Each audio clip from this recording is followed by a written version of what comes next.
Laga pembuka turnamen U17 justru memecahkan rekor rating olahraga di Eropa dan Asia.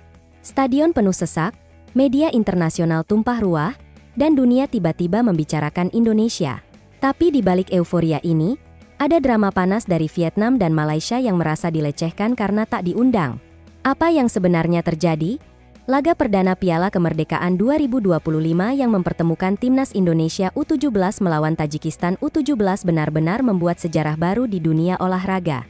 Tidak hanya di Asia, tapi juga di Eropa. Pertandingan yang digelar di Stadion Utama Sumatera Arena, Deli Serdang ini memecahkan rekor rating siaran olahraga usia muda tertinggi yang pernah ada. Angka penonton yang mencapai 48 juta pemirsa lintas benua membuat dunia terkejut. Bayangkan saja, untuk turnamen usia 17 tahun, jumlah ini mengalahkan rating beberapa laga besar senior di ajang internasional. Hal ini jelas menjadi bukti bahwa sepak bola Indonesia kini sedang menjadi pusat perhatian dunia. Sejak pagi, atmosfer pertandingan sudah luar biasa. Ribuan supporter mengenakan atribut merah putih memenuhi area stadion. Mereka datang dari berbagai daerah di Indonesia, bahkan ada yang dari luar negeri khusus untuk mendukung Garuda Muda.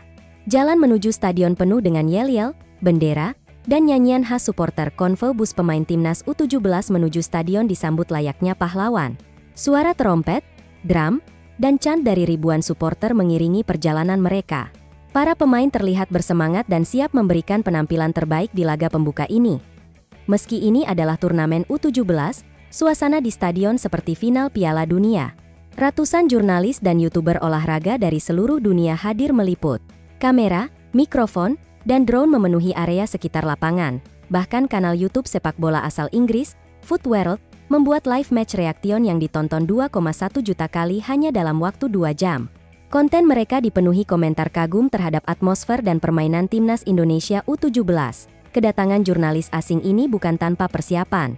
Panitia mencatat setidaknya ada 142 kru media televisi asing dari 26 negara.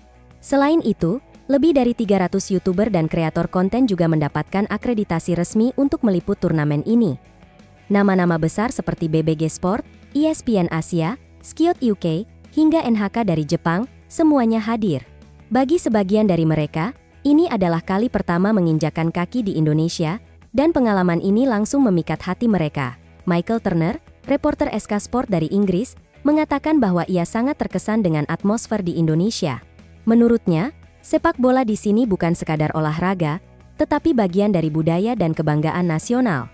Bahkan, ia langsung mencoba sate Padang setibanya di sini. Tidak hanya pertandingan yang menjadi pusat perhatian, tetapi pariwisata dan kuliner di Sumatera Utara juga ikut booming. Paket wisata ke Danau Toba, Bukit Tinggi, dan Kepulauan Mentawai laris manis di kalangan supporter asing. Hotel-hotel di Medan, Padang, dan Pekanbaru melaporkan tingkat hunian mencapai 97%. Restoran lokal pun kewalahan melayani pesanan, terutama menu-menu khas Indonesia seperti rendang, gulai ikan patin, mie Aceh, dan kopi gayo. Seorang supporter asal Italia, Giovanni Rick, mengaku datang untuk sepak bola tetapi malah jatuh cinta pada makanan Indonesia. Dengan bercanda, ia mengatakan bahwa mungkin ia akan lebih mengingat rasa rendang daripada skor pertandingan. Namun, kesuksesan ini juga memunculkan drama di Asia Tenggara. Media olahraga Vietnam dan Malaysia mulai melontarkan komentar nyinyir di media sosial. Mereka mengkritik keputusan panitia yang tidak mengundang kedua negara itu di Piala Kemerdekaan 2025. Salah satu kolumnis Vietnam menulis bahwa turnamen ini tidak bisa disebut internasional jika tidak melibatkan kekuatan sepak bola ASEAN seperti Vietnam. Sementara media Malaysia menuding Indonesia sengaja membuat turnamen ini untuk memamerkan kekuatan kepada mereka.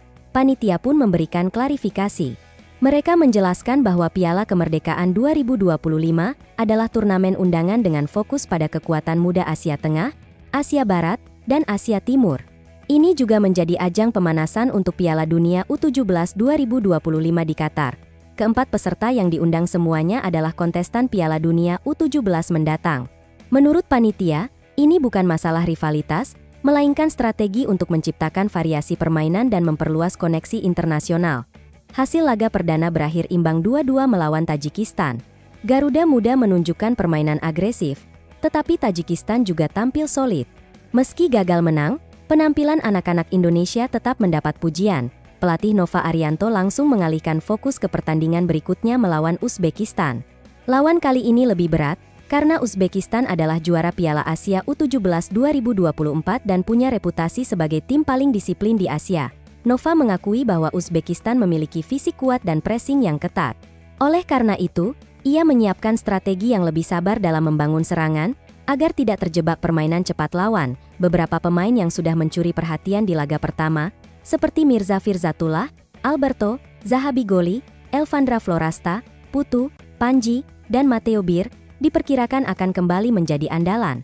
Nova juga mempertimbangkan rotasi pemain untuk menjaga kebugaran. Pakar ekonomi olahraga, Dr. Reno Mulyadi, menyebut bahwa turnamen ini sudah memberikan dampak ekonomi instan.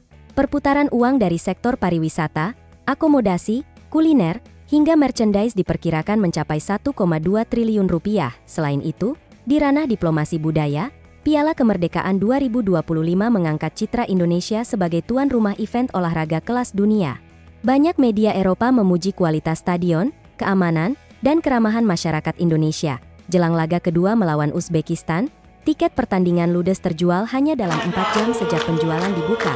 Panitia bahkan harus menambah layar besar di berbagai titik di Kota Padang dan Medan agar penonton yang tidak kebagian tiket tetap bisa menyaksikan. Media sosial juga meledak dengan prediksi skor dan euforia penonton. Tagar Garuda Muda dan Piala Kemerdekaan 2025 sempat masuk trending topik global di platform X.